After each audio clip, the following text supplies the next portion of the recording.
Pronto, vamos lá. A gente nessa aula vamos ver algumas coisas aí sobre alguns conceitos, alguns termos que são empregados e as definições desses termos e o conhecimento do que significa, né, desses conceitos. Alguns, acredito, vocês já saibam, talvez, não sei se todos, mas a maioria, e alguns talvez sejam novos, ou alguns já tenham ouvido com certeza, mas se for buscada a definição, talvez ela, acredito que possa lhes falhar, né? Se não, se for o contrário, melhor ainda, né? Já tiverem isso bem consolidado. A depender do andamento que vocês tiverem na disciplina de nutrição de ruminantes, talvez esses termos já tenham não digo amplamente, mas já tenham sido utilizados lá. Mas ao longo do curso aí, da chegada até aqui, é provável que já tenham tido contato com isso. Vamos lá. Então, primeiramente, vamos tratar aqui da diferença entre alimentação e nutrição, que às vezes isso é confundido. Então, às vezes são duas expressões que aparentemente são a mesma coisa, ou são utilizadas frequentemente para definir a mesma coisa, mas que não têm exatamente o mesmo significado. Então, a gente, até para seres humanos, né, a gente sabe que existem pessoas no mundo que não conseguem se alimentar, né, por uma questão econômica mesmo, né, maioria, alguns por doença, mas a maioria esmagadora por questão de poder aquisitivo, por questão de fome na região onde estão, enfim, né, a gente vive o flagelo da fome no planeta. Então não conseguem se alimentar. E naturalmente, né, obviamente não se nutrem. Mas há pessoas que se alimentam e também não se nutrem adequadamente. E aí pode ter mais que uma razão, né? Há pessoas que se alimentam e não se nutrem por questões econômicas, né? E aí estou falando de pessoas porque fica mais fácil para a gente conseguir extrapolar isso para os animais. Há pessoas que se alimentam e não conseguem se nutrir por questões econômicas. Há pessoas que se alimentam e não conseguem nutrir por questões de desconhecimento sobre a nutrição adequada. E há pessoas que se alimentam e não se nutrem adequadamente por desconsideração, talvez, né, dessas questões. O desconhecimento pode estar inserido aí, mas não é para o poder aquisitivo, por exemplo, né? A gente vive no mundo também, paralelamente ao flagelo da fome, a gente vive uma questão de saúde pública, de doença da obesidade. A gente cada vez mais presente, cada vez mais frequente, né? Você vê para a nossa realidade daqui, para o mundo que nós vivemos, para o mundo que a gente vive nos pequenos municípios aqui, ainda isso não é uma questão problemática, porque é só ver a realidade de vocês, né? Olha para vocês na idade que vocês estão hoje em dia e a gente não enxerga problemas, às vezes algumas disfunções, né? Porque às vezes tem obesidade que é em questão de função, né? Mas não chega a disfunção, mas não chega a ser mórbida, né? Quando ele fala mórbido é relativo à doença, né? Mas não chega a ser um problema de saúde. Mas a gente vê, às vezes, nos grandes centros, crianças muito jovens, obesas, já com problemas, né? Problemas de colesterol e diabetes é para surgir nas pessoas a partir dos 40 anos, 50 anos. Se isso pode nem acontecer se for não tiver nenhum distúrbio e tiver uma vida bem controlada, né? Mas a gente está vivendo hoje em dia essa questão da obesidade em crianças. Isso é uma criança bem nutrida? Não. Criança mal nutrida. Estar acima do peso não é boa nutrição. Eu estou dizendo isso para pessoas porque eu volto a dizer, é o que a gente convive mais. Que a gente tem mais, convive mais, é o mais fácil de exemplificar. Mas aí peguem tudo isso e extrapolem para os animais. A nutrição ela deve atender, obrigatoriamente, né? Para haver nutrição, deve atender a manutenção do indivíduo, a manutenção dos tecidos, né? A manutenção do funcionamento corporal. Se o indivíduo estiver em crescimento, o crescimento desse indivíduo, primeiramente manutenção, né? Por que primeiramente manutenção? Porque se a nutrição não estiver adequada, o indivíduo não cresce. Se mantém vivo, mas não cresce adequadamente, tá? A gente pode ter esse raquitismo, esse nanismo em pessoas e em animais também, por deficiência de quantitativo energético, proteico, vitamínico e até mineral. Então, a primeira manutenção do indivíduo, manter vivo, manter funcionando depois do crescimento, tá? Depois, aqui não está necessariamente na ordem, né? Mas manutenção primeiro, crescimento em segundo lugar. Aí depois vem a produção, né? Produção e trabalho aí, falando de animais, produção e trabalho intrínsecas. Intrínsecas não, na verdade atrelada, vamos dizer assim, porque uma vaca leiteira não produz trabalho, ela produz leite. Uma vaca de corte não produz trabalho, ela produz bezerros. E depois, quando é batida, a carne. E assim por diante. Mas um equino, por exemplo, produz trabalho. Um cão pode produzir trabalho. Tá? E, inclusive, os gastos desses animais de trabalho, são baseados no trabalho que eles produzem. Né? A quantidade de horas, né? É feito, isso já foi estudado e avaliado o quanto gasta, principalmente de energia, por cada hora trabalhada, por cada tempo trabalhado, e isso entra no cômputo na hora de se basear, se balancear a dieta desses indivíduos, né? Então, o trabalho e produção entram em conjunto aí. E, por fim, a reprodução.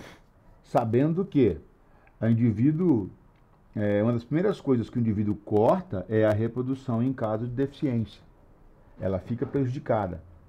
Ela vai para o último plano. Ela não fica em primeiro plano. Dificilmente o indivíduo se reproduz. Ah, mas a vaca pariu magra. Pariu magra, mas se ela tivesse magra, né, magra o suficiente na época dos fios, ela não teria nem emprenhado. Então, não teria nem dado cio fértil, teria emprenhado, tá? Mas a nutrição, ela atende isso e ela pode ser entendida, definida como uma série de processos pelos quais um organismo seleciona, e aí entra o seleciona, porque se o animal estiver na natureza, livre, ele escolhe o que é útil para ele escolhe aquilo que é mais adequado. Baseado em quê? Baseado não vou dizer, na experiência, sim, né? Porque os animais desenvolvem experiência. Depois eu vou fazer um relato para vocês aqui a respeito de um problema que ocorre no Rio Grande do Sul. Ocorre em outros locais também, esse é específico de lá, mas tem coisas similares que acontecem em outros locais. Então o animal seleciona aquilo que é útil para ele. Tá? Eu costumo dizer o seguinte, brincando sobre nutrição de equinos, né? Eu costumo dizer que a nutrição de equino é bem complicada. A alimentação de equino é complicada. A nutrição nem tanto, a alimentação é complicada. O que você fornecer, o que alimentar, né? Como a alimentação é um ramo da nutrição, a nutrição acaba ficando prejudicada e comprometida. Mas a alimentação de equinos é bem complicada, quando você passa a ser o ator dessa nutrição. Então eu costumo brincar, falando de equinos, desde quando eu trabalhava no médio, falando assim pro pessoal, ó, para cavalo, vocês pegam aí uns cinquentão aí, uns 50 reais, joga na mão dele e fala, ó, vai comer onde você quiser aí, escolhe o que você quer, né? Vai no restaurante se quiser para comer aí, porque aí não tem problema. Porque quando você coloca a comida para ele no prato, quando você coloca no coxo para ele, no prato do equino, né? Aí a coisa pega. Se você errar o que está pondo, a coisa bagunça. E bagunça mais do que bagunçaria para um bovino, bagunça mais do que bagunçaria para um ovino, bagunça mais do que bagunçaria para um suíno. Dificilmente alguém tem problema com suíno com distúrbio alimentar, né? Pode acontecer? Pode, mas é menos problema. Já equinos é muito comum. Vamos lá. Então, o animal seleciona. O que o animal seleciona, né? Os processos pelos quais o organismo seleciona o alimento. A maneira como ele ingere, pode parecer besteira isso, mas a ingestão, ela faz parte dos estudos da nutrição animal. A digestão, com certeza, né? E a assimilação dos produtos dessa digestão, né? Entender os processos de assimilação, entender os processos de entrada do nutriente da via enteral, né? Dentro do trato digestivo, para a via endógena, para a corrente sanguínea, né? E, finalmente, o metabolismo disso. Como é que isso é metabolizado? Chega de que forma na célula, depois de circular pela corrente sanguínea? e qual que é a utilidade disso lá. Então a alimentação ela começa lá naquela ponta da seleção do alimento, e aí eu disse, seleciona porque voltando lá, quando o animal não tem esse poder de seleção, quem é que faz a seleção? Nós, os seres humanos, os tratadores, o nutricionista, né, o zootecnista é quem faz essa escolha, tá? E essa escolha pode ser uma escolha do que pôr no coxo, mas pode ser uma escolha do que plantar, por exemplo, né? Um exemplo aí, deixa eu ver. Eu sempre procuro explorar o que vocês tenham de informação ou de conhecimento, né? Ah, sobre equinos, né? Aproveitando que já comentei sobre equinos, é uma questão que a gente tem menos problemas com bovinos, né? Mas o que alguém de vocês aí conhece algo sobre pastagem para equinos e possam, no que vocês tiverem de conhecimento, e possam contribuir aqui? Falar alguma coisa? Professor, eu acho que geralmente equino o pessoal comenta Tá. muito do Tifton, Como né? sendo uma boa opção, né? É isso? Com Isso, certeza. sendo boa opção. E todo mundo fala que um dos piores, né? Mas por conta de intoxicação é Certo. um ridículo, né? Na verdade, ela não causa tanta assim, intoxicação, ela causa um outro problema aí, que a gente pode comentar aqui hoje ainda, dar comentar rapidamente, mas não vamos entrar profundamente. Quando chegar no ponto específico, a gente aprofunda, tá? Então tá, a Amanda contribuiu aí falando de dois capins aí. Alguém tem algo mais a contribuir, a falar sobre alimentação de equinos? Sobre pastagem para equinos bem especificamente? Bom dia. Bom dia, professor. Eu já vi o Massai. pessoal usando Maasai Beleza. também. João, o Adenilson. É, e talvez para as meninas que nunca observaram, o cavalo não é chegado no gênero branquiário, né? Branquiário, o animal vai comer só se for para morrer de fome mesmo. Então, é um capim que a gente já descarta logo de Outra cara para quem observação nunca interessante do visitou isso, né? Adenilson aí, né? Vamos comentar sobre isso também. Alisson, fala aí. É sobre o que o João Carlos falou do Maasai, realmente eles têm uma preferência bem grande para esse capim. Lá em casa, boa parte é esse capim. Tem um cavalo lá do amigo meu, mas o bicho tá redondo. O É, bicho gosta muito a mesmo. gente pode dividir os capins aí em gêneros, né? Nos gêneros, né? Os grupos pelos gêneros. O Maasai, como foi comentado aí pelo Adenilson, o Mombasa, o Tanzânia, o antigo colonião, que é um capim do mesmo gênero ali e mesma espécie, mas variedade diferente, né? Cultivar diferente. São cultivares diferentes. Então são divisões dentro daquela espécie que alguém observou uma divisãozinha, uma separaçãozinha e passou a cultivar essa variação, né? Então o termo cultivar, já gravem essa informação aí, é uma informação agronômica, mas que é útil, muito mais útil para a agronomia, mais útil para nós, da zootecnia, quando tratamos de forragens, né? O termo cultivar é uma supressão da expressão cultivated variety, acho que variety que se fala em inglês, ou seja, variedade cultivada.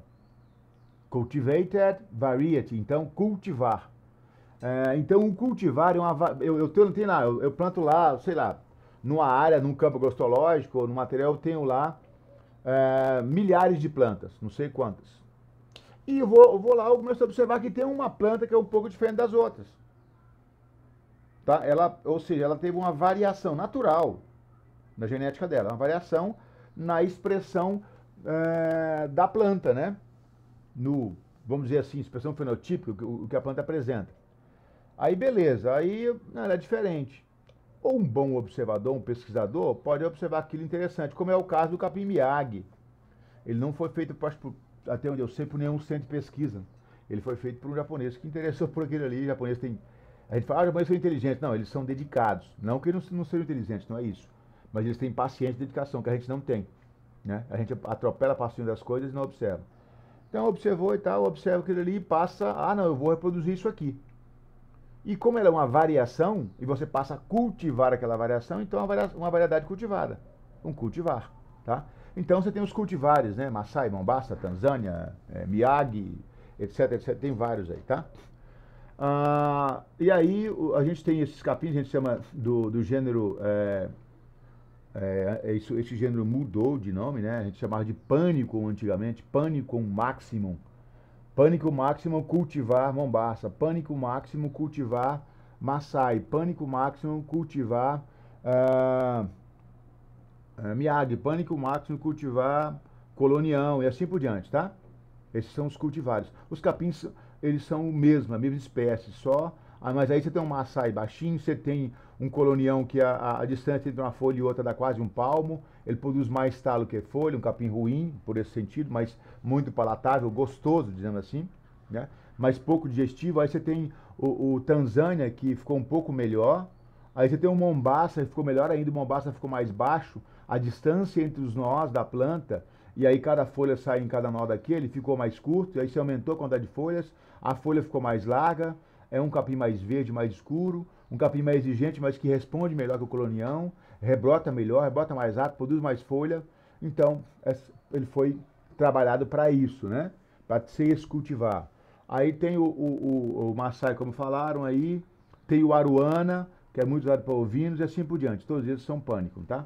Embora o gênero mudou.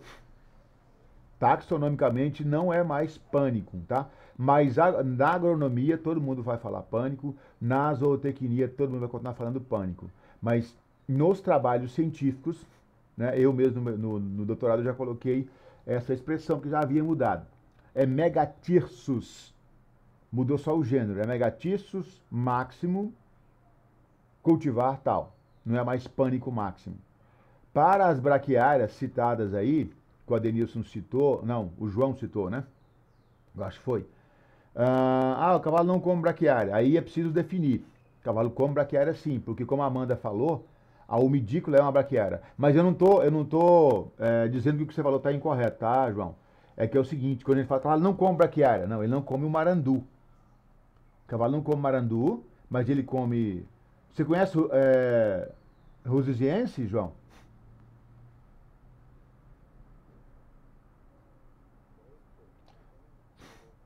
Tá. Conheço, professor. Mas quem falou sobre da braquiária foi o Denilson. Você conhece a Rusiense, Denilson? Cavalo come, né? Sim. Mais do que o marandu, né? Um pouco. É um louco. E talvez ele não coma também de jeito nenhum, não tenho certeza, a MG5, né? Que é o cultivar, a gente chama de MG5, mas a Embrapa deu outro nome para ela. É um nome indígena, agora não vou lembrar. Mas enfim, cavalo não come das braquiárias, a maioria ele não é muito chegado, mas ele come a Rusiensis mais do que comeria o marandu. O marandu só realmente em ultíssimo caso, como o Adenilson falou, tá passando fome e come. Mas tem um detalhe, Adenilson, que você talvez, não sei se você observou, talvez não, pega o marandu, eu já fiz isso para testar mesmo. Pega o marandu, corta ele, que é o braquiarão chamado, né? Corta o marandu e deixa secar. Faz feno dele e dá pro cavalo, pra você ver se ele... Na hora ele pega. Come e come bem, tá? Então, ele come, a umidícula ele come muito bem. Agora tem um problema que a Amanda colocou. A umidícula não é que ela intoxica propriamente o cavalo. Ela tem uma substância que atrapalha a absorção de cálcio pelos animais, pelos equinos. Nos bovinos isso não é problema por causa do rumen. O rumen, as bactérias, os micro-organismos ruminais quebram essa substância e não acontece esse problema, tá? Então a umidícula tem esse problema depois eu vou citar essa substância e tal, que é o oxalato, descrever como é que isso acontece, mas mais para frente. Por enquanto aqui não é o foco, eu só estou citando para ficar a informação e já ficar a curiosidade em vocês, tá? Para buscar isso ou para me cobrar isso depois, né? Se caso eu não falar, opa, tem aquele negócio lá, professor, fala agora aí. Beleza? Mas tem essa questão do oxalato na umidícula, que é uma das plantas que mais tem. Outras braquiárias também tem, mas a umidícula tem muito. E a respeito do Maasai, tem um detalhe aí que não sei se vocês estão por dentro, dos pânicos como todo, dos megatissos, né? Do gênero. tem muitos casos de morte de cavalos por causa de pânico. Morte de cavalo no Mombaça, morte de cavalo principalmente no Maasai, tá? Não sei se já viram. É uma situação que acontece sempre? Não. Mas pode acontecer, tá? Tem vários trabalhos aí publicados, ainda estão investigando isso, acredita-se que seja uma situação pela anatomia do cavalo, a anatomia digestiva do cavalo. É bem complicada a anatomia digestiva do cavalo, e quando a gente for estudar lá equideocultura, a gente trabalha isso na disciplina, tá? Já libero para você, Alisson, aguarda um instante aí. A anatomia digestiva do cavalo é bem complicada e isso propicia esses problemas, tá? Outro ponto colocado é pela vocês lembram lá de fisiologia vegetal, a planta, tendo condições de minerais, água e luz, ela produz os compostos orgânicos a partir de substâncias inorgânicas de água, né? Minerais de água, minerais, água e energia da luz solar, ela produz, que é a fotossíntese, né? Ela produz compostos orgânicos. O principal deles, carboidratos, né? Mas tem proteína também. O principal em termos de quantidade, né? Ela produz carboidratos, que a gente chama de carboidratos solúveis, aqueles que estão dentro da célula, que são o amido, nas sementes, mas nas células do tecido vegetal, fugiu agora. Tecido vegetativo mesmo da planta, não reprodutivo, né? Não semente. Também tem, e quando ela vai ficando mais velha, ela vai jogando isso para a parede celular, né? Lembrem lá de fisiologia vegetal, anatomia vegetal. E esses capins em franco crescimento, eles acumulam, eles têm um poder muito grande, eles foram trabalhados para crescer rápido e acumular muito carboidrato. Tanto é que você pode, o Mombaça bem adubado, eu costumo brincar com os alunos, brincava com os alunos do terceiro ano, quando eu dava aula, que dá para você escutar ele crescer. Né? Você para, pessoal, para quietinho que você escuta ele crescendo. Brincadeira minha, lógico, né? Mas ele cresce numa velocidade absurda. Né? Já vi até relatos no Globo Rural, né? Os caras aí, num dia com o professor Marcir Cosse, uma das maiores autoridades em capins do país, né? E com o professor Marcir Cosse, na Fazenda do Mato Grosso, filmarem uma área pastejada, medirem um ponto específico, marcar o ponto e voltar no outro dia, 24 horas depois, e o capim está 10, 15 centímetros maior, né? Um poder absurdo de multiplicação celular, de alongamento celular. Não é em todos os casos, mas numa adubação maciça, ele cresce, é visível, dá para você, não você ver ele crescendo, mas dá para você ver o quanto ele cresceu de um dia para o outro. Ele cresce absurdo. E esse acúmulo de carboidrato é muito intenso, e acaba se aproximando, pelo que os pesquisadores que estudam essa intoxicação com os pânicos relatam, acabam se aproximando um pouco do que seria os grãos na quantidade de carboidrato. Isso pode gerar problemas digestivos no cavalo, porque excesso de carboidrato solúvel para o cavalo gera problema de cólica, enfim, uma série de fatores aí, tá? Mas também tem outra questão, que é a questão da estrutura da planta, né, que causa compactação, que é impactação, impedimento do trânsito do trato do alimento do capim no trato digestivo do cavalo. Mas isso é a gente vê depois com mais detalhes lá para frente. É só um apanhado aqui, um adiantamento da situação. Diga, Alisson.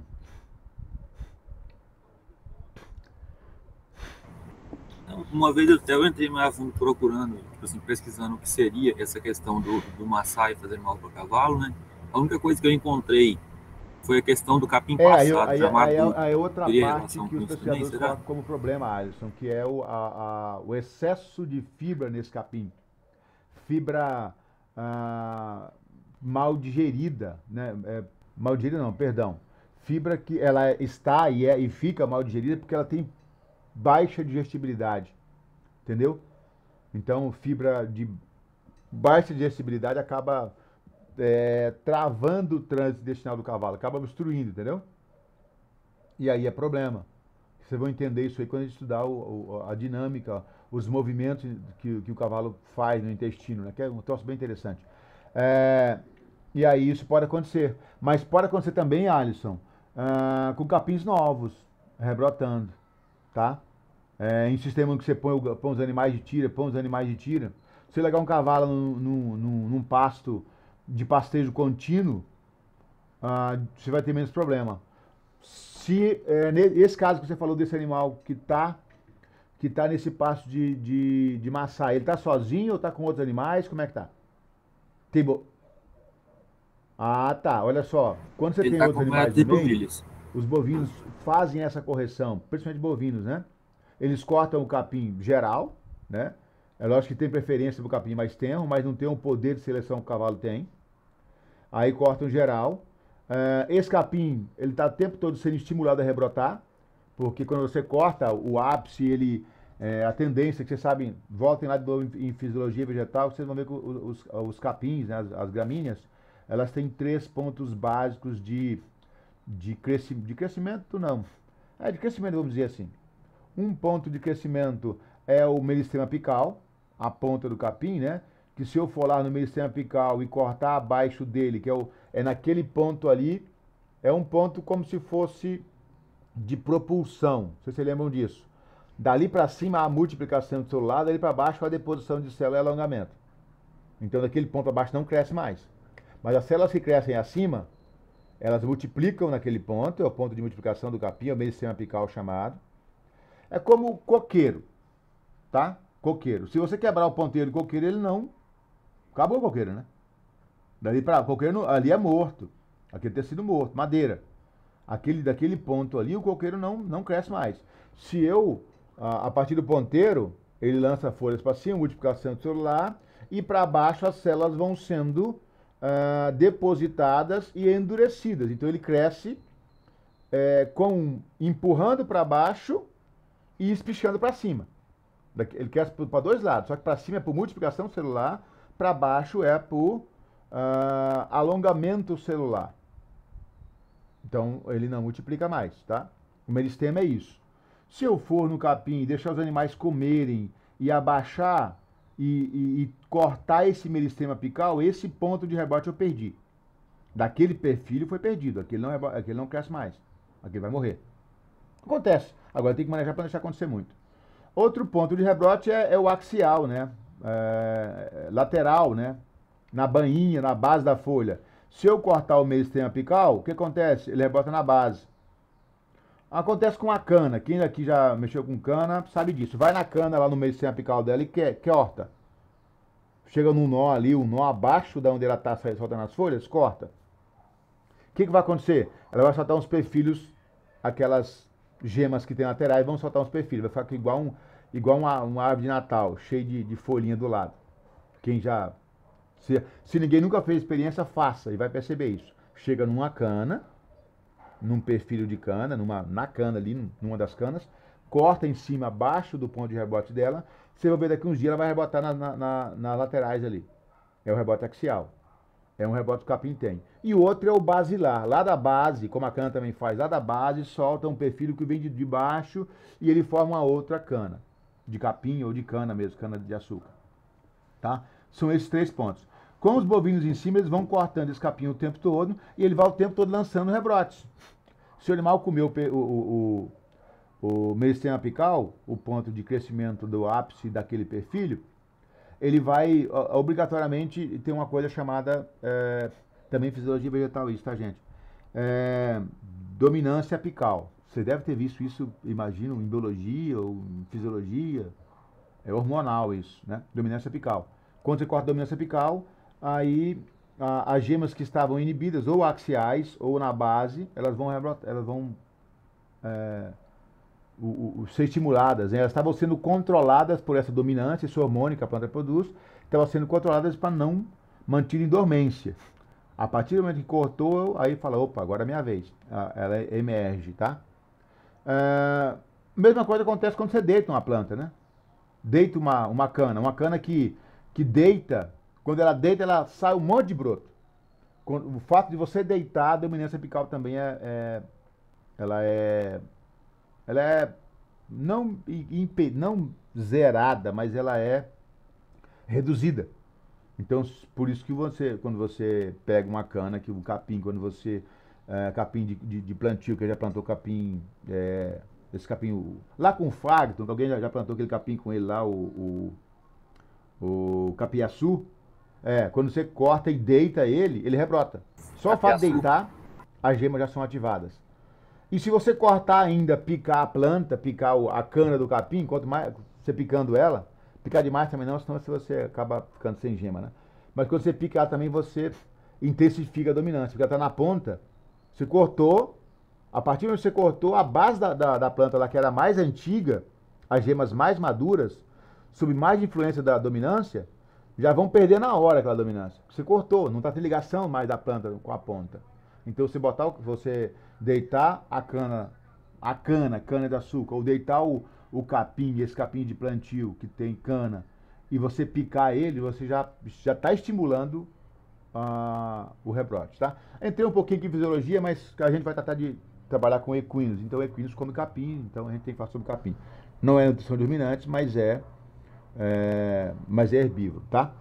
Então, essa questão aí que acontece, viu, Alisson, com o Maasai, você tem animais dentro, cortando, isso é uma análise que eu fiz, que eu faço, eu não vi ninguém fazendo, mas quando você tem animais dentro cortando, eu digo isso porque todas as vezes que teve problemas, eu perguntei, o cavalo estava sozinho, ou só cavalos, pasto muito grande, ou o capim endureceu muito e ele não teve a opção de comer um pouco de broto, comeu só capim mais velho, ou o capim estava rebrotando e ele comeu só broto.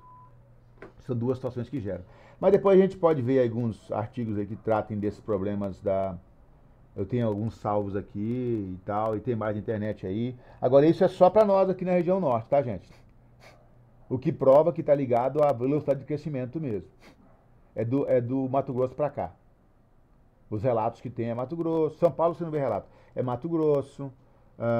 Não sei Mato Grosso do Sul, mas Mato Grosso, Rondônia, Acre e alguns casos no Amazonas. Só. Você não vê nenhum relato do Sudeste, tá? Ou do Sul com esse problema. É só aqui. Então, como a gente tem um clima quente, bastante umidade, então a velocidade de crescimento desses capins é absurda, né? Mas voltamos lá. Voltemos aqui. Então, assim, a respeito de escolha, né? O animal, mas mesmo nesse caso o animal pode escolher, né? O cavalo pode escolher, pode dar problema também, né? Mas quando a gente seleciona, a gente está atento que a seleção que a gente faz tem que ser bem feita, bem escolhida, até no que plantar. Foi isso que me chamou, levou aí lá conversar com vocês sobre cavalos, né? Se eu vou criar cavalos e planto o capim que ele não come, né? E aí, Adenilson, a gente sabe que tem muito disso, né? Os caras soltam a tropa aí no meio do... Se no meio da passagem para o gado, que é só marandu. Se for um capim velho, todo mundo que tem uma pastagem velha, tá? Há muito tempo implantada, todo mundo que tem experiência com pastagem, tem experiência com manejo, sabe que vão aparecendo outras espécies no meio. É natural isso. E espécies que o bovino geralmente às vezes não come. Um pé de galinha, por exemplo, todo mundo conhece pé de galinha, né? O cavalo adora pé de galinha. Você deve saber disso. Outra coisa, hábito alimentar de cavalo. O cavalo come baixo. O cavalo não gosta de capim alto. Você sabe, o cavalo está num pasto às vezes, tem um cavalo que está rapado no chão lá e o outro está alto e ele não vai no alto. Tá? Se você roçar aquele alto ali e vir um broto, ele vai pegar. O cavalo gosta de comer baixo, porque a maneira como ele corta é com os dois dentes, né? As duas arcadas, dentes incisivos. Então ele não tem como fazer como o bovino, reunir aquele maço de capim com a língua e cortar. Ele corta com os dentes. E pegar isso com os dentes, né, reto é mais fácil do que pegar isso com dente com capim alto e cabeça alta. Complica para ele, não gosta de comer desse jeito, tá? É difícil ele pegar esse capim. Então, tudo isso é conhecimento sobre nutrição animal, porque é conhecimento sobre como o animal se alimenta. A gente tem que ter ter isso em mente. Já teve, bem no começo, o professor Fabiano, vocês conhecem com certeza, que foi embora. Infelizmente, a gente perde colegas bons, né? Mas foi embora lá e nada a gente pode impedir. O Fabiano contribuiu com o Instituto por uns 15 anos, mais ou menos. Foi embora lá para perto da região dele, né? Foi embora para Goiás, para Tocantins, mas está mais perto da Bahia, que é a região dele lá, dos pais dele, familiares. Professor Fabiano e professor Rafael e professor Hernando, os três, isso no começo do curso da agronomia, 10 anos atrás, faziam muitos trabalhos de etologia, né? De avaliação de comportamento ingestivo. Avaliavam os animais por 24 horas, por 48 horas, sem parar. E aí o pessoal revezava nos grupos, né? Aí ficava lá um grupo de 3 pessoas às vezes, né? 2 observando e às vezes 2, 3 observando conforme os animais, né? Ali por 1 hora, mais ou menos, um pouco mais. Aí aqueles paravam, vinham outros, iam dormir, iam descansar, e vinha outro, e virava a noite, virava o dia, e anotando, minuto a minuto, tá? Pastando. Aí, não sei se já viram, vocês vão ver isso aí, talvez veja isso aí em alguma disciplina para frente aí, mas a gente não vai ver isso aqui, muito estudar isso aqui, né? Mas é a estação alimentar, né? O animal está na estação alimentar, mudou de estação, que se ele está comendo, pastando, um equino pastando, ele está só pastando sequencialmente, né? Ele está andando, não é porque ele está comendo o capim, está andando. Mas se levantar a cabeça, olhar e mudar de lugar, já é outra estação alimentar. Então, isso, a gente usa isso até para saber se o capim está tendo condições de oferta, né? Quando o animal tem bastante oferta, ele não fica muito tempo na estação. Ele come o que tem de bom ali, levanta a cabeça, principalmente bovino.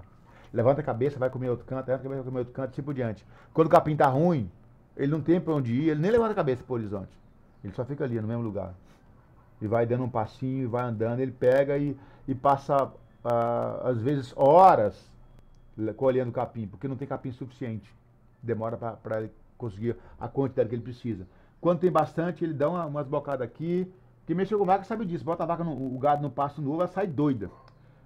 Dá uma bocada aqui, corre outro canto, dá outra bocada em outro, corre outro canto, dá outra bocada em outro.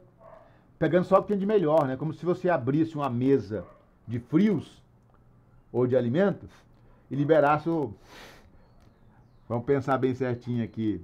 Vamos fazer quando abre o coffee break quando abre o coffee break nos eventos aí. O povo sai se matando para correr, para pegar o que tem de melhor e corre ali, e pega um pouco num e pega um pouco no outro. É ou não é assim? Fala aí se eu estou mentindo. E aí vocês olham para esse povo e olha, compara com os animais. É a mesma coisa. Quando tem oferta, quando tem quantidade e que tem qualidade diferente, vai escolher o que acha melhor, mais gostoso, enfim. Nessa linha aí, tá? Então, seleção é importantíssimo. Eu estou dizendo isso do professor Fabiano, Rafael e Hernando, porque já vi uns comentários que isso era, etologia era besteira, que isso era uma coisa inútil, para que ficar testando isso, essa perda de tempo, algo assim, tá? Na época eu ouvi. Eu colaborei com eles um pouco, mas não muito também. Na época eu era até técnico do setor ainda. A nutrição envolve todos os fenômenos fisiológicos relativos à utilização das substâncias alimentares pelo organismo. A parte de fisiologia, né? A digestão, a absorção desses nutrientes e o metabolismo deles. Então, ela envolve desde da alimentação, mas também envolve a parte fisiológica. Envolve não. Na parte fisiológica são esses fenômenos aí. A gente também pode definir, colocando tudo, né, desde o começo, como procura, que seria a seleção, né, procura pelo animal, o ato de ingestão, a digestão, a absorção, o metabolismo, né, já comentei isso nessa sequência, nessa linha, mas isso é o metabolismo daí no final dos elementos químicos, né? O que vai ser metabolizado lá de vitamina que esteja pronto, ou precursor, ou pré-vitaminas, né? De minerais, de proteína, de carboidratos, de lipídios, tá? Que vão servir como alimento para o animal, e também o transporte desses até o interior das células. E aí lá no interior da célula vai ter que estar na forma física, ou seja, tamanho, né, da molécula, porque a molécula, a depender do tamanho dela, não vai adentrar a célula. Ela tem que estar quebrada o suficiente naquele ponto, tá? E também na forma química, né? A gente sabe que algumas coisas, vocês estudaram lá, falando lá agora de citologia, estudo da célula, né? Que a célula interioriza substâncias por mecanismos distintos. Alguns, a tal da difusão facilitada, em que naturalmente aquilo penetra para dentro da célula, porque ela facilita isso, porque isso é útil. Outros por diferença de potencial, né? né, por osmose, porque a pressão exterior é maior que a interior, e outros por transporte ativo, em que a célula faz um trabalho para jogar aquilo para dentro, porque ela precisa daquilo. Assim que encosta, ela transporta para dentro. Está circulante no sangue, chega até as células e ela absorve. Então você tem que ter uma questão física, estrutural, né? Que forma está isso? É um composto, é um elemento químico separado que a célula vai jogar para dentro mais fácil. Ele está unido a outro e não vai ter como jogar para dentro, tá? Isso já começa lá nos enterócitos. Os enterócitos são as células do trato digestivo, do intestino, né? Então, a gente sabe, o oxalato é um exemplo disso. Dando mais um adiantamento da questão do oxalato para a nutrição de equinos, a umidícula é rica em oxalato, essa substância, é um ácido orgânico. E existem outros ácidos orgânicos que são um problema também, tá? Mas o oxalato, ele se une, ele tem carga para se unir ao cálcio, né? O cálcio é 2+, né? Na tabela periódica, é 2+, tem 2 elétrons na última camada livres, e ele está passivo de fazer ligação, né?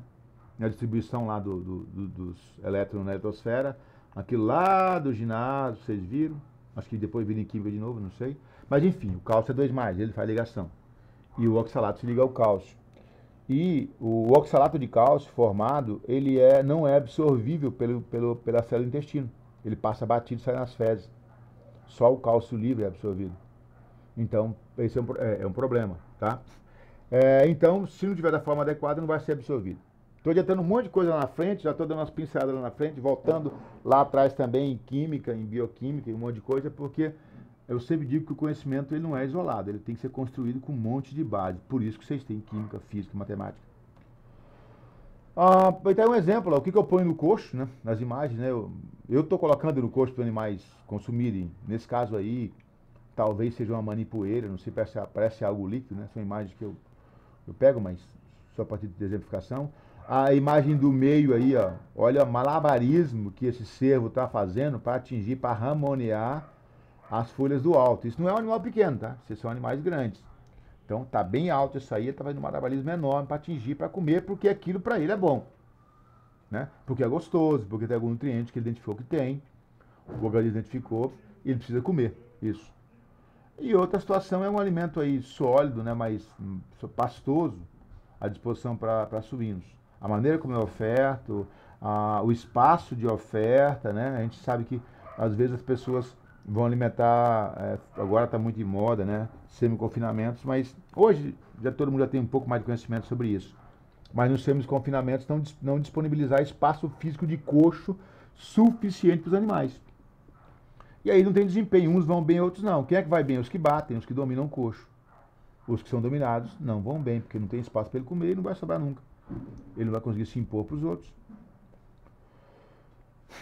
Diferenças aí entre alimentação animal e nutrição animal, né? Na verdade, a alimentação animal é uma divisão da nutrição animal, é um componente. Para entender nutrição animal, eu tenho que entender de alimentação animal. A alimentação tem toda uma ciência. Hora de fornecer, número de refeições, etc. Várias coisas que a gente já comentou, né? E tem conhecimentos científicos e até empíricos, né? Até conhecimentos que você vai lá, o produtor sabe de algumas coisas, não consegue explicar o porquê, e esse é o conhecimento empírico, ele não consegue definir cientificamente porquê, mas sabe que é daquele jeito, tá? E esses conhecimentos, a finalidade deles é fazer com que os animais sejam mais produtivos, né? Os animais domésticos, né? E que tenham o uso mais eficiente dos alimentos. Por exemplo, já vi casos de alguns produtores jogar a cana inteira para os animais.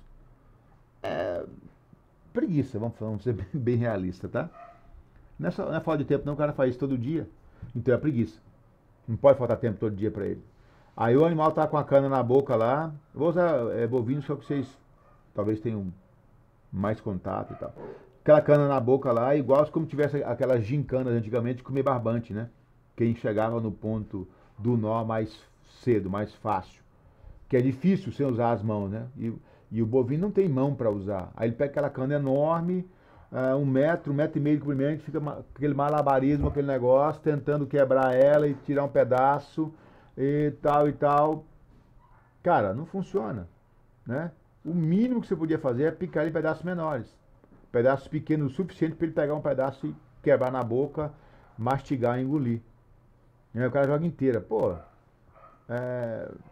realmente é desprezar totalmente os conhecimentos empíricos de alimentação animal, não digo nem científicos. Científicos, então, nem se fala. E fazer com que o animal produza pouco, né? Ele não consegue nem comer, cara. Sabe? E aí, um exemplo que eu coloquei, por exemplo, as rações, né? As imagens também de rações aí, as rações peletizadas, que eu falei na última aula sobre extrusão, né? E as extrusadas. A gente sabe que quando se faz extrusão da ração para alimentar o animal com amido extrusado, o aproveitamento desse amido é maior. Porque eu expliquei para vocês, ele passa por um processo de implosão, vamos dizer assim, né? Ele, como fosse, ele não é explode, né? É implode, que ele vem de dentro, pelo calor e pressão, e fica mais absorvível. É inegável que uma ração extrusada é inegável que uma ração peletizada tem melhor aproveitamento do que o amido natural, sem a peletização. Que a peletização, às vezes, ela passa nas indústrias por um cozimento, não é só pressão física. Então, tem cozimento, tem calor, tem gelatinização do amido por cozimento. Nós vamos ver isso depois, mais para frente, lá nos materiais da professora Nilva, né? Os processos de tratamento do amido, onde eu consigo fazer uma fração do amido degradável, eu consigo, se eu não souber fazer, eu torno ele mais indegradável ainda, se eu não souber trabalhar, temperatura inadequada, etc, etc. E a peletização, porque outra vantagem da peletização é que eu coloco, teoricamente, um grão do pellet, essa imagem aqui, ó, esse aqui, ó, só tem este pellet, o resto é tudo extrusado, um grão de pellet, teoricamente, tem o mesmo quantitativo, por grama de grão, né? O mesmo quantitativo de vitaminas, minerais, carboidratos, lipídios e água, né? Inclusive, que a água tem que ter pouca, 11, 12%, mas de água que os outros 13%, do que os outros grânulos. Então não tem esse negócio do animal, de repente, comer num ponto e haver segregação de materiais, como acontece com a ração farelada. Então, a peletizada já tem de cara essa vantagem sobre a farelada. E quando eu faço um cozimento do conteúdo que eu vou peletizar, melhor ainda. Um aquecimento aí, a vapor, ou sei lá como. Isso já faz com que o amido fique mais disponível. E quando eu faço extrusão, então, aí que eu jogo lá em cima esse aproveitamento, tá? Eu maximizo, até onde se conhece hoje em dia, é a máxima possibilidade de aproveitamento desses alimentos. Melhor seria uma cocção bem feita, né? Porque a gente faz pra gente comer na panela, mas bem feito. Mas isso para animais é bem complicado, até pela umidade de armazenamento, etc, etc. Qualquer coisa, pessoal, interrompe aí e fala, tá? Então, a nutrição, ela é um ramo da zootecnia, a alimentação animal. Desculpa, deixa eu tirar isso aqui que está fora de ordem, só para eu corrigir isso aqui. Tá, eu acho que ficou certo. A alimentação animal... Deixa eu ver aqui. Nada não. Deixa eu dar uma...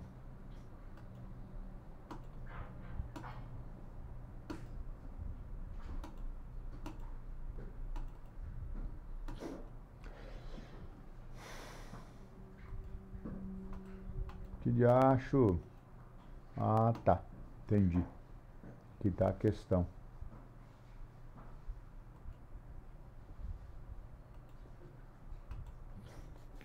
A alimentação animal, ela é um ramo da zootecnia que estuda os alimentos destinados aos animais domésticos. Resumindo tudo aquilo que a gente falou, né? O estudo os alimentos, eu tenho que entender sobre alimentos, eu tenho que entender as necessidades nutricionais dos animais e em função da idade e a destinação econômica que se quer dar, né? Quando a gente calcula o balanceamento para o animal, a gente tem que calcular a espécie, a categoria do animal, né, e o estado fisiológico, se está prenhe, se está lactando, se está em crescimento, se é um animal que não trabalha, animal que está, enfim, para calcular as demandas nutricionais dele e poder fazer o cálculo da nutrição daquele indivíduo, tá? Então, quer seja esse indivíduo suíno, quer seja uma ave, quer seja uma outra espécie qualquer, está fundamentado nisso, nesses conhecimentos, tá? E aí eu trouxe um exemplo aqui de uma tabela mas eu acho que eu vou fechar aqui porque ela engole parte na maneira como está a apresentação, está engolindo parte do negócio, né? Eu trouxe uma tabela que é de alimentação de peixe, tá? Pra você ter uma ideia, né? A tabela de racionamento percentual em função da temperatura e do peso do peixe. Porque quando a gente fala de outras espécies, a temperatura influencia também, mas não tanto. Quando se fala em peixes, a influência da temperatura é grande, então é um conhecimento que eu tenho que ter para alimentar o peixe, tá? Porque alguém que alimente numa piscicultura alimente errado vai estar causando um impacto violento, jogando uma quantidade grande de alimentos na água e que não vão, vou ampliar aqui, fica mais fácil fazer assim do que eu apresentar, tá? Porque está engolindo parte lá. E que não vão ser utilizados pelos peixes, vão só causar problema, tá? Então você tem aqui a temperatura em graus Celsius, ou graus centígrados, como queiram, o peso médio do peixe, desde o peixe jovem de 1 grama ou menos, né, até pesos maiores, e o consumo em função da temperatura. Se ela estiver abaixo de 15 graus, o peixe não come. Então não adianta alimentar. Tá? Em termos quantitativos, percentual da ingestão. Se estiver entre 15 e 17 graus, para essa categoria de 1 a 5 gramas, vai comer 3% do peso vivo. Então eu tenho que saber quanto de peixe tem lá dentro, naquele tanque, para eu saber jogar essa quantidade de ração. E assim por diante. Tá? Se estiver entre 18 e 20 graus, já dobra a ingestão. Tá? 6% do peso vivo. De 21 a 23 graus, 9%. Estou pegando a categoria só, porque as outras é só seguir a tabela. 24 a 26 graus, 12%. 27 a 29 graus, 15%. Tá? Só que se ela subir muito também, cai de novo a ingestão. Acima de 30 graus, cai para 6%. Isso acontece com qualquer espécie. Tá? O problema é que os animais de sangue quente, aqui é o contrário. Quanto mais frio, mais aumenta a ingestão. Porque aqui o peixe não precisa manter a temperatura corporal, é a temperatura da água. E a temperatura sendo a temperatura da água, que ele é um animal de sangue frio, o metabolismo cai. Caindo o metabolismo, aí conhecimento de fisiologia aí, né? Porque, como eu disse, tem que juntar todos os conhecimentos num pacote para poder tirar alguma coisa, misturar e tirar alguma coisa. A fisiologia cai, o metabolismo cai, perdão. E aí, como essa queda do metabolismo, cai a ingestão. Aqui também, excesso de calor, cai a ingestão. Só que aqui acontece com os mamíferos também, com os animais, aves também, com os animais de sangue quente. Também ocorre isso, tá? Redução de ingestão. Não na mesma proporção, mas ocorre. E aqui está os teores, os percentuais de proteína, ou seja, onde animais mais jovens precisam de um percentual maior de proteína, isso é uma coisa, acho que vocês já devem saber disso, e animais mais velhos, menor percentual de proteína. Tá? Também, isso ocorre também para outras espécies, com certeza, para o frango, para o suíno, para qualquer outra espécie. Tá? Então, são as questões dos conhecimentos a respeito de nutrição animal que a gente tem que levar em conta, né? Quando for trabalhar. Eu vou reduzir aqui esse percentual para saber se é isso que está acontecendo. Espera um pouquinho. Que as minhas apresentações estão engolindo um troço, cara. Não, não é. Não é isso. Mas está engolindo, ó. Está engolindo parte da lâmina, tá? Não sei por quê. Aí, resumindo, a alimentação animal, ela é a escolha pelo animal ou pela gente, como foi comentado, o preparo desse alimento, o fornecimento ao animal. Até aí você alimentou, parou aí. Se vai ser bem nutrido, tem a ver com a composição daquele alimento, com o estado do animal, fisiológico dele, se ele está bem. Vacas prenhes aumentam a capacidade fisiológica de absorção de nutrientes, então elas convertem melhor do que vacas vazias, né? Vacas em lactação, estou falando de vacas, mas qualquer animal nessa situação melhora. Então, um animal prenhe tende a ter um metabolismo mais acelerado, os hormônios influenciam aí, melhorando essa capacidade nutricional do animal. Então, o estado fisiológico interfere, E essa nutrição vai aí passar a depender, em parte, também disso. Mas, em parte, da condição do que tem no alimento. Porque eu escolhi, preparei, forneci, mas eu posso ter errado na escolha, talvez, eu vou influenciar lá na frente. E a nutrição, ela diz respeito ao conhecimento geral, né? E a interpretação científica dos fatos, do que ocorre, por que absorveu pouco, por que o equino desenvolve a chamada cara inchada quando está comendo braquiária, comendo umidícula, braquiária umidícula, ou por que ele não come o marandu. E aí, Edenilson, ele não come o marandu por causa do cheiro, tá? Quando você seca ele, o cheiro elimina. Segundo as pesquisas que eu já vi, os pesquisadores falaram, é por causa do odor. E por que isso ocorre? Esse conhecimento, essa interpretação desses fatos, tá? Do que ocorre. E aí o seguinte, qual a importância global dessa questão da nutrição animal, né? A importância todo mundo já sabe, todo mundo conhece, mas beleza, vamos botar isso aqui em frases, em texto. O desempenho do animal ele é fruto da interação do genótipo mais ambiente. Deus, já está claro, já foi conhecido, já é sabido. A gente... Você já fizeram melhoramento, né? Acho que já, né? Então, beleza. Isso aqui é a primeira equaçãozinha do melhoramento. Sim, a gente já fez. É igual fenótipo mais meio. Mas quando chega no melhoramento genético, a gente aprende que é um pouquinho mais do que isso. Genótipo é igual ao fenótipo mais meio, mais a interação do genótipo mais o meio.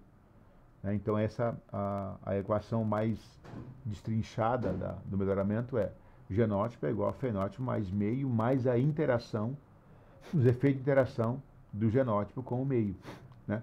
Que às vezes o meio é o mesmo, o genótipo é o mesmo, a interação, às vezes, que ocorreu naquele momento pode ser diferenciada, enfim. Ou a espécie é outra. Então, tem a interação aí. Isso aí vai ser expressado no fenótipo, a gente sabe disso. Então, a boa nutrição, ela pode ser expressa, gente, gravem isso aí, ó, observem isso aqui, a gente vai, cada uma dessas expressões nós vamos comentar, e isso ajuda, eu acho que ajuda a clarear a cabeça. Ela pode ser expressa de 4 formas. Uma boa nutrição, eu posso bater o olho e dizer assim, foi bem nutrido, tá? Com essa frase, a boa nutrição se expressa, né? Ela vai aparecer, vai ser expressada e vai ser visível em 4 formas. Uma delas é quando ocorre uma exaltação da capacidade produtiva dos animais. O que seria isso? O animal tem um potencial produtivo e eu consigo demonstrar isso claramente e elevar, exaltar isso, botar isso em evidência. Né? Não, a vaca produz uma quantidade de leite admirável. Ela não faz isso em uma boa nutrição. Né? Com certeza. O boi ganhou peso, esses bois me espantaram, ganharam peso pra caramba, foi rápido, terminaram rápido, acabaram com a caça, boa cobertura de gordura, bom ganho de peso e tal, deu uma rentabilidade boa. Não vai acontecer sem uma boa nutrição. Do nada não vai acontecer. Então eu posso dizer dessa maneira. Mas também, a boa nutrição ela pode ser expressa como fator indireto do melhoramento animal. O que seria isso? Eu consigo alterar o genótipo de indivíduo através da nutrição? Resposta, não. É inalterável, o genótipo é imutável, a gente viu isso lá em melhoramento. Vocês viram, vocês comigo, quantas pessoas, mas viram. É imutável, não é alterável. Mas então como é que ele é um fator do melhoramento? É indireto. Como? Eu pego um lote de animais, 1000 animais, alimento-os bem, dentro de um padrão adequado. Os que responderem melhor àquele meio são os que têm potencial genético para resposta para esse meio. E aí, quando eu vou entrar com um dos mecanismos existentes de melhoramento, os 2 únicos, que é a seleção ou o cruzamento, eu vou selecionar os indivíduos que expressaram melhor aquela capacidade. Então, a nutrição atua indiretamente auxiliando o melhoramento. É um fator indireto. A nutrição também ela pode ser expressa como fator sanitário de prevenção de enfermidades. Como é isso? A gente sabe que indivíduos que não estejam, a gente sabe, usado em veterinária, mas usado em medicina humana também, né? Os imunoincompetentes, imunocompetentes, né? Aí é competência de acordo já desenvolveu imunidade ou não, né? Geralmente os animais mais jovens nascem com a imunocompetentes ou parcialmente imunocompetentes, não têm capacidade de resposta imunológica ainda, vão desenvolver ainda. Mamando leite da mãe, tomando vacina, etc, etc. Mas tem os imunossuprimidos, em que a competência imunitária foi suprimida, reduzida por uma doença, por um problema fisiológico, etc, etc. E também por desnutrição.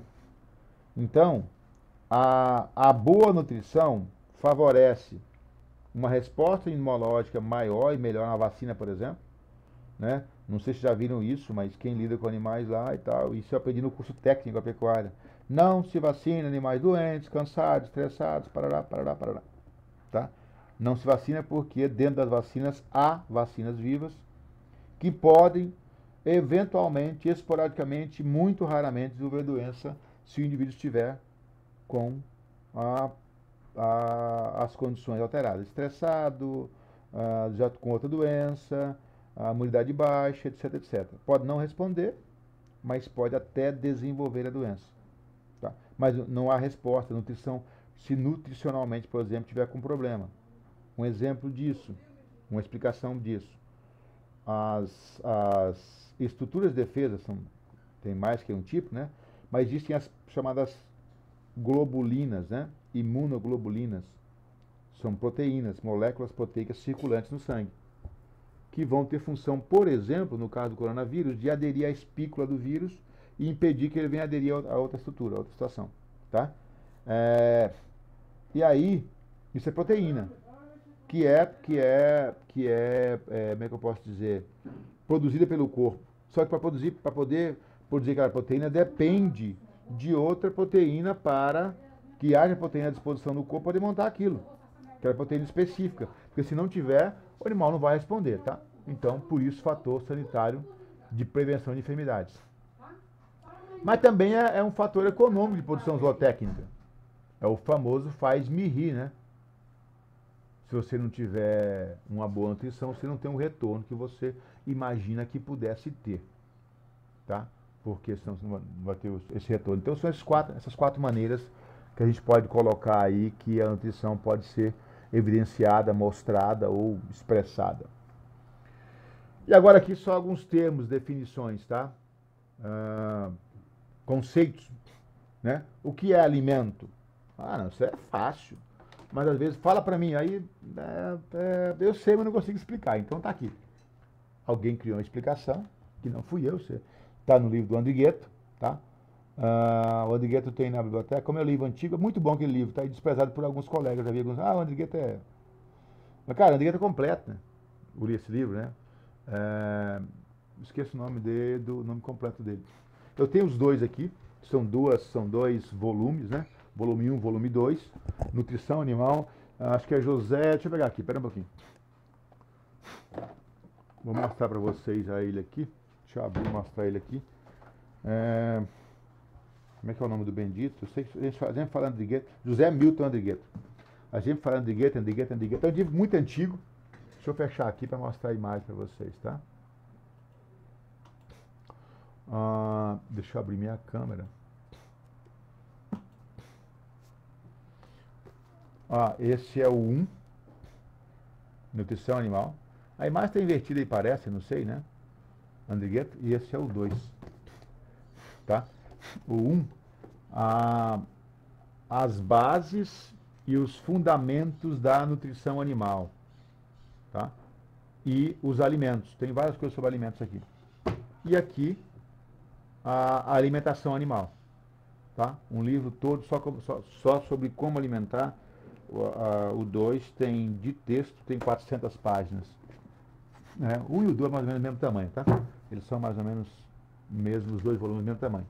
Isso aqui eu tenho algum tempo, acho que não se encontra mais, né? A gente não consegue comprar isso mais. Mas a biblioteca tem, é só para consulta, não dá para retirar, tá? Mas tem mais livros lá, tem livros muito bons, né? Esse da professora Nilva, por exemplo, que eu vou adotar para muitas coisas aqui, é muito bom também, tá? Mas, enfim, o Andrigueto tem muitas coisas que às vezes pessoas, como eu disse, desconsideram, mas eu acho arcaico, mas tem coisas que são imutáveis, né? Elas não mudam. Então, e como ele tem ele pega de ponta a ponta, eu acho bem interessante. Não é o único livro, né? Volto a dizer, um livro muito bom da professora Nilva, né? Dela não, ela é organizadora, digamos assim. Tá saindo legal aí, né? Que eu tinha parado de apresentar, voltou, né? Beleza, vamos lá. Definição de alimento. É toda substância que, após a Sim. ingestão pelos animais, é capaz de ser digerida, absorvida e utilizada, ou seja, possui valor nutricional para o animal. Ah, não, beleza, tranquilo. Mas aí é o seguinte, ó. Digerido, né? Ou vamos começar com o ingerido, né? Ingerido só vai comer alimento. Não, animais comem corpos estranhos. Animais comem veneno. Não por vontade própria, mas acidentalmente. Mas aí não é digerido. Às vezes é. Quebrado. Então não é absorvido, sim. Então um veneno pode ser ingerido, digerido, absorvido. Ele só não é utilizado. Porque aí não tem, lá na parte final, ele não tem poder nutricional. Né? Ou fezes, animais consomem fezes. Por vícios, por problemas, enfim.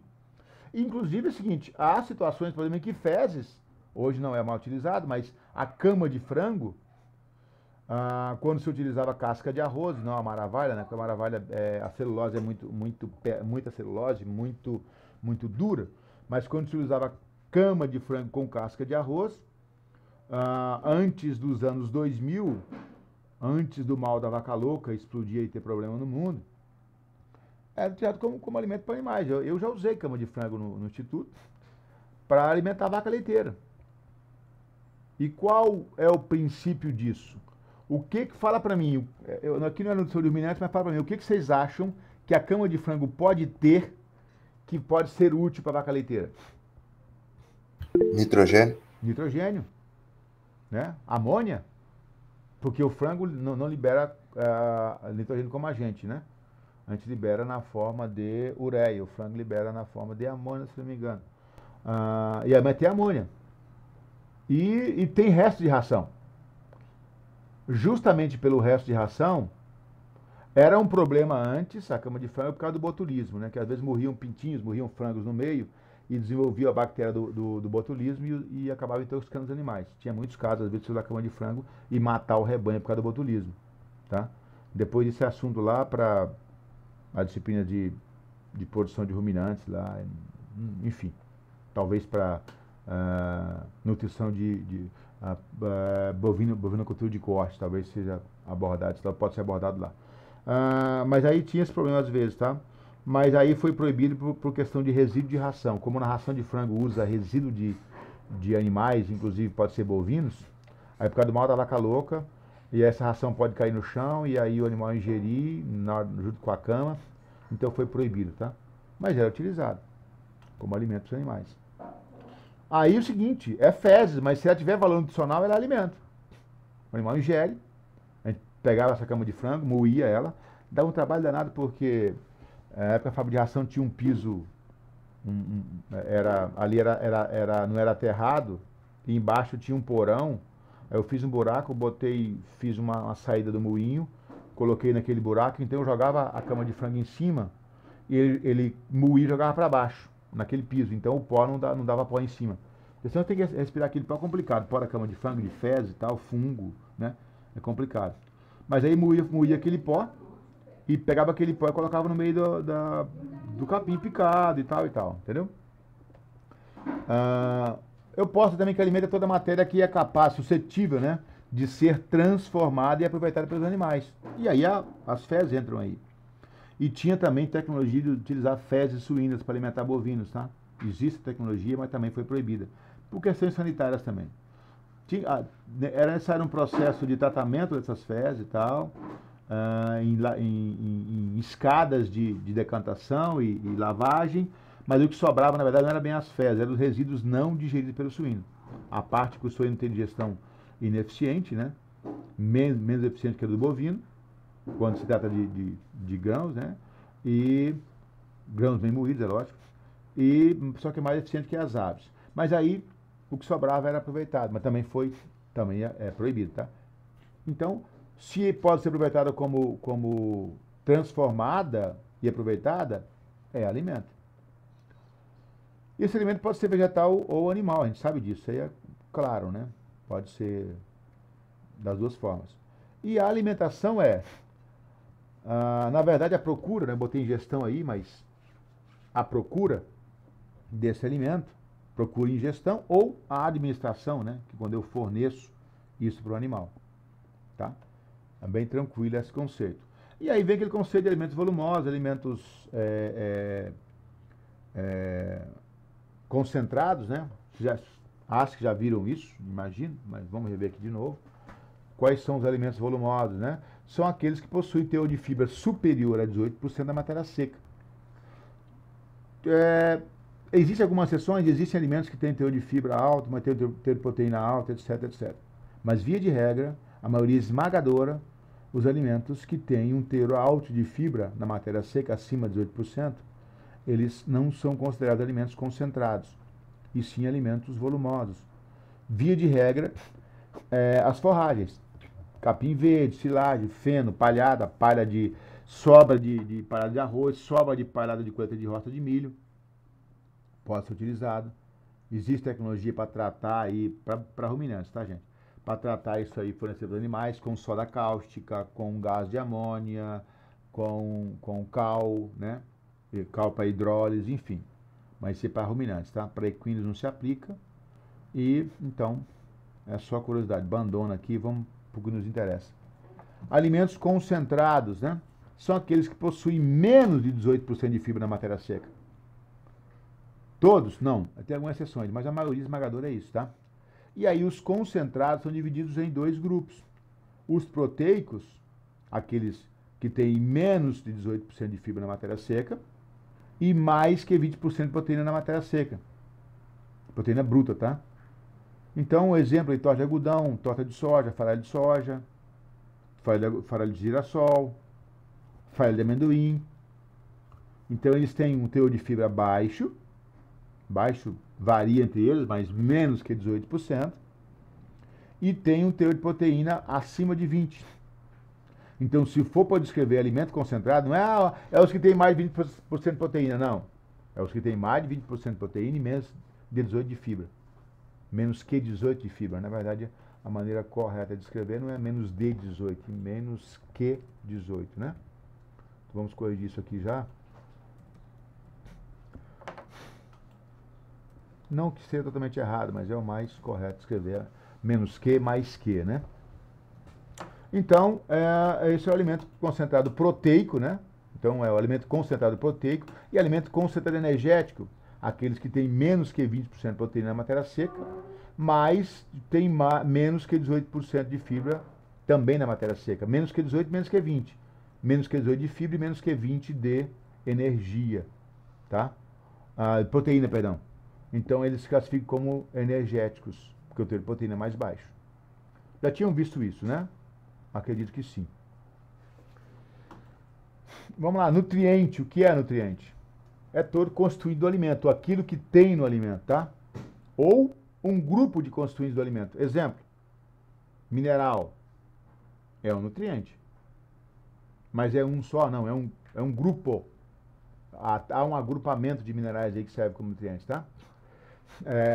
Aminoácidos, da proteína, existem trocentas proteínas diferentes pela junção de aminoácidos, né? Seja eles originais ou os aminoácidos secundários, né? Então, é um constituinte ou um grupo de constituintes desse alimento que tem a mesma composição química geral. Por exemplo, os minerais não têm a mesma composição química geral, mas são minerais, né? Eles se aproximam mais entre si do que das vitaminas, né? As vitaminas não têm a mesma composição química iguaizinhas, mas geralmente é a mesma estrutura. As proteínas também, então por isso é a mesma composição química geral. E esses alimentos participam da manutenção da vida, né? Manter o animal funcionando. Também posso dizer que o componente do alimento é um componente do alimento que representa uma entidade química. Que entidade? O mineral, a vitamina, o carboidrato, a proteína, entra no metabolismo celular e concorre para a manutenção da vida. Tá? Nutriente digestível é a porção de nutrientes que é digerida e absorvida pelo organismo animal. A parte que é absorvível, a parte que é digestível, tá? Ela é digerida e absorvida. Saber se ela vai ser metabolizada é outra história, tá? Mas a gente sabe que ele quando fala nutriente digestível, é que ele é passivo de ser digerido. É a porção que pode ser digerida. A ração é um termo que a gente vê, ração. O que é a ração do ponto de vista zootécnico? Às vezes é um conceito um pouquinho diferente do que nós temos como conceito, né? Do que as pessoas, digamos, comuns, têm como conceito de ração. Ração é a quantidade de alimento fornecido ao animal no período de 24 horas. Tá? O que o animal recebe dentro de 24 horas? Isso é ração. Então a gente costuma dizer, comprar ração de cachorro. Não, a ração de cachorro está no saco ali. Não. Ração é a dose fornecida diariamente. Tá? Mas hoje em dia, há esses dois conceitos, generalizou-se dizer, né, que vai comprar a ração do animal e tal, e que está ali, a quantidade total do saco é a ração dele e tal, mas, na verdade, quando ele vai arraçoar o animal, a gente vai fazer o arraçoamento, né, a gente vai fornecer a quantidade que ele precisa ingerir naquele período de 24 horas. E aí ela é balanceada quando essa porção fornecida às 24 horas consegue fornecer os vários nutrientes, todos de preferência, né? Falei na última aula sobre TMR, Total Mix Ration. De tal forma, em tal proporção e quantidade que venham a nutrir adequadamente um dado animal no período de 24 horas. Qual que é o gasto energético por dia? Pá. Qual que é o gasto proteico por dia? Pá. Qual que é o gasto de minerais? Qual que é o gasto de vitaminas? É esse. Vamos juntar isso tudo e fornecer para o animal naquele período de 24 horas. Aí está balanceado. E aí tem as porções fornecidas, que é a quantidade fornecida, que é a ração, sabendo quanto o animal tem que comer, né? Qual que é ad libitum, ou seja, é à vontade ou é dosado? Para algumas categorias tem que dosar. Suínos, por exemplo, animais de reprodução que não estão, porcas que não estão prenhes, cachorros que não estão trabalhando, não estão cobrindo, controlar a questão engorda. Cães, gatos, né? Já bovino não tem, bezerro em desenvolvimento não pode engordar, não é bom que engorde, né? Principalmente bezerra leiteira, engorda demais, né? Bezerro não pode engordar muito pouco, bezerra leiteira. E bezerro de corte não pode engordar demais, então também não é muito interessante. E ingrediente, né? Isso é um conceito aparentemente simples e fácil, né? Mas do ponto de vista técnico aqui, é qualquer matéria-prima que possa ser utilizada na composição de uma ração, de um concentrado ou de um suplemento. Quais são os ingredientes da ração? Né? Quais são os ingredientes do que vai ser batido, do balanceamento dessa ração? Quais os ingredientes dessa dieta? Também posso definir como componente de qualquer combinação ou mistura que venha a constituir um alimento. Outro termo que causa equívoco às vezes, né, sobre o que é de verdade, é o termo concentrado. Né? Existem dois conceitos para concentrado, assim como tem para ração, né? O concentrado pode ser uma mistura de ingredientes de reconhecido valor nutritivo, que é adicionada a um ou mais ingredientes devidamente especificados pelo fabricante do concentrado, constitui a ração balanceada. Hoje quase não se encontra mais concentrados, né? Mas no passado a gente tinha a ração balanceada pronta para ser fornecida para o animal de acordo com a quantidade necessária. Então você comprava os sacos, né? Comprava aquele volume. Hoje ainda existe para gado de semi-confinamento e tal, né? Você compra lá batido, pronto. E existia, hoje quase não se acha mais. Não, vou comprar, comprava-se ou ração para suíno, já balanceada, ração balanceada, tá? Para suínos, para aves, ou se comprava o concentrado, que ele vinha, era uma mistura de componentes, de ingredientes, em que tinha praticamente tudo. Só faltava ali energia em maior quantidade e alguma coisinha de proteína. Então, quando você comprava geralmente esse concentrado, esse saco de concentrado, geralmente era 40 quilos, e aí você colocava só o milho. Então, vinha um saco de 40 quilos, para pôr com uma saca de milho, que a saca de milho é de 60, né? A saca, ou seja, é uma unidade de medida, não é um saco, é uma saca. Unidade de medida de milho é 60 quilos, misturava os dois, milho quebrado, né? Que era de milho, misturava os dois e eu construía a ração balanceada a partir daí, só misturando o concentrado com o milho. Porque lá tinha tudo, vitaminas, minerais, carboidratos, toda a energia necessária e a proteína. E aí o milho tinha mais energia e mais um pouco de proteína. O resto que tem, desconsidera, muito pouco. Aí eu misturava e tinha a ração balanceada a partir desse concentrado. Por que era 40 quilos? Para poder fazer 100, né? Fazer uma unidade aí centesimal, digamos, centésimo não, mas a partir de 100, como unidade básica. Quase não se encontra mais hoje em dia, por uma questão de economicidade e os produtores têm mais condições de misturar melhor na ração da propriedade, tem muito mais gente com misturador hoje em dia, e o custo de transporte, tá? Encarece muito. Então o milho fica na propriedade, a soja fica na propriedade e o cara compra só o núcleo. Não, viu o conceito de núcleo agora também. Suplemento, muito usado esse termo para halterofilista, para fisiculturistas, né? Para esportistas, suplemento alimentar, suplemento. Né? O que é suplemento? É um ingrediente, ou uma mistura de ingredientes, que é capaz de suprir uma ração ou um concentrado em vitaminas, aminoácidos e minerais. Então você tem suplementos vitamínicos, você tem suplementos proteicos, que é a base de aminoácidos, e tem suplementos minerais. Né? Dificilmente você tem um suplemento energético, porque energia é uma coisa que costumeiramente não falta nos alimentos. Tá? Qualquer alimento, qualquer não, mineral não tem, mas a maioria dos alimentos tem energia, em quantidade boa. Depois vamos ver lá em balanceamento, né, mais para frente um pouquinho, por que a gente balanceia a proteína e não se preocupa em balancear a energia. Uma explicação é essa. A energia dificilmente ela pouco altera os alimentos. Eu vou mostrar para vocês, vou mostrar isso aí para comprovar isso para vocês. Por que a gente não tem preocupação em balancear a energia? E sim preocupação em balancear a proteína, tá? Então, o suplemento é isso. Ele é capaz de suprir quando não há, ou é capaz de complementar quando há, mas há em quantidade irrisória, as vitaminas, a proteína, os aminoácidos, né, e os minerais. E aí, nesse conceito, né, o sal mineralizado, ele não é provavelmente um suplemento porque ele não é fornecido junto com a ração, é separado. Mas a gente fala, sal mineral, né?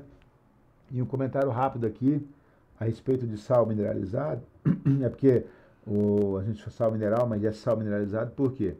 Porque é um cloreto de sódio, que é o sal comum, acrescido de outros minerais, né? Por isso a gente chama de sal mineralizado, porque nem tudo que é posto ali é sal. Por exemplo, o cálcio não é um sal, o fósforo não é um sal, os outros elementos não são sais, eles são elementos simplesmente.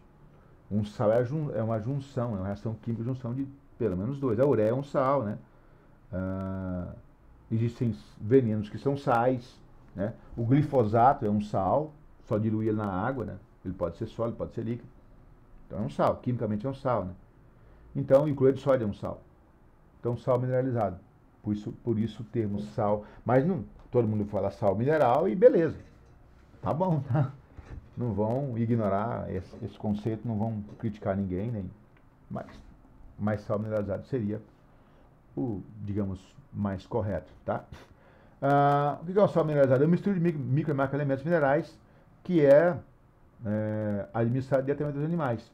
E entre esses macroelementos está aí secundário o sódio, né, e o cloro, que forma o cloreto de sódio, que é o sal. Aí quando eu coloco outros minerais no meio, micro e macro minerais, eu faço sal mineralizado, que é fornecido para animais que comem a campo. No nosso caso aqui, especificamente equinos. Vitaminas, né? Outra coisa, todo mundo sabe o que é isso, o que é vitaminas, né? Mas defina de uma forma técnica vitaminas. O que é vitamina? São substâncias orgânicas. Aí tem um diferencial, né? Pelo menos do mineral. A proteína é orgânica, o carboidrato é orgânico, porque contém carbono, então contém carbono é orgânico. Mas as vitaminas são orgânicas, que elas contêm carbono na molécula, né? São extremamente necessárias às dietas, né? Só que em quantidades, às vezes, minúsculas. Tem vitaminas medidas em microgramas. Tem vitaminas medidas em unidades internacionais, que você não tem nem como mensurar isso em peso, e aí é medido em chamadas UIs, vitamina A, vitaminas lipossolúveis são medidas em unidades internacionais. Né? UI, você vai olhar no rótulo lá, né? E algumas são em miligramas, outras em microgramas, e algumas em gramas, dependendo da cidade, mas quantidades sempre pequenas, minúsculas. E elas funcionam de forma intermediária nos processos. Às vezes você tem toda a condição, tem outros nutrientes, tem outra situação, mas não tem as vitaminas para intermediar esses processos. Eu tinha um professor que dizia que o sistema, todo o sistema em si, era uma porta com a fechadura. E o acesso a essa porta, para entrar no meio, no ambiente e conseguir desenvolver um trabalho, era a chave. Sem a chave você não abria a porta. Se não abria a porta, não acessava o ambiente. Se não acessasse o ambiente, não tinha trabalho, não tinha execução, não tinha solução dos casos. E o que é essa chave? A vitamina. A vitamina é a chave, ela funciona como enzima, basicamente, a maior parte delas, nos processos de construção, de formação de coisas e até de eliminação de substâncias, que podem ser nocivas, né, ao organismo.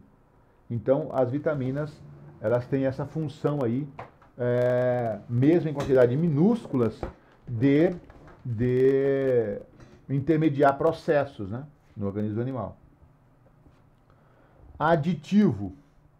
O horário acaba às 8h50, é isso? Deixa eu ver aqui o que a gente tem ainda. Isso, tem professor. Só aditivo, eu já entrei nele, falo sobre ele e interrompemos aqui, tá? Aditivo alimentar, né? Aditivo. Está aí na moda hoje em dia para ruminantes, mas tem muitos aditivos para aves também, tá? Tem. Fibra como aditivo, tem um bocado de coisa aí. Para suínos também, né? Tem a ractopamina para suínos.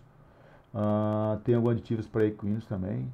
Tem aditivos que são usados para ruminantes que são tóxicos para equinos, que matam equinos, né? Um exemplo desse é a ureia. Não que o equino não possa comer ureia, mas vai ter que saber como é que come. E o problema é que ela não tem...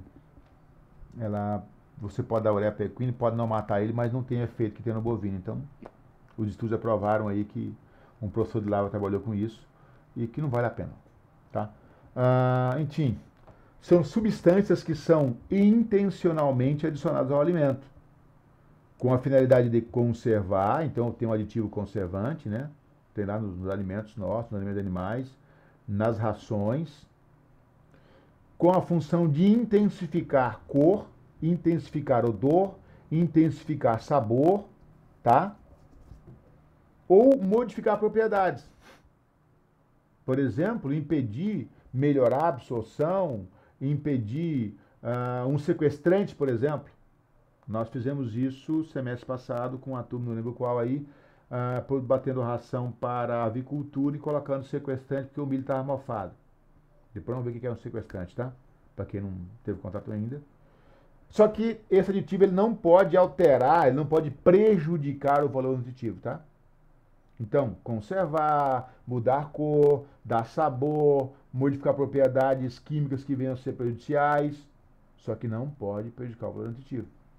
Então, ele não tem função nutricional, tá? Beleza? Então, fechemos por aqui. Oi. Professor, eu tive uma dúvida, não é em relação ao conteúdo, não, é a questão das gravações. Dessa disciplina, o senhor conseguiu colocar o link? Vai ser no AVA? Aquele que cai no YouTube? Caramba, como é que aconteceu aqui? Eu fiquei ontem até... Deixa eu abrir para você ver aqui. Quase 2 da manhã colocando isso. Deixa eu abrir aqui. Ver se para vocês já pus. Mas como são muitos vídeos, é muita coisa. Deixa eu acessar aqui rapidamente que já te digo isso. Deixa eu... Então, eu tô com a aba aberta aqui, né? De nutrição não tem, não. Tela de novo. Tô com um problema aqui com essa... Tá vendo minha tela aí, né? Tá. Ó, deixa eu mostrar primeiro essa pasta minha aqui. Sim. A pasta do Ocam. Deixa eu ver se consigo abrir ele. Eu vou interromper a gravação aqui para te mostrar isso, tá? Porque você não consigo acessar aqui a pasta do Ocam. Tá? Então eu vou parar aqui a gravação. Já gravei.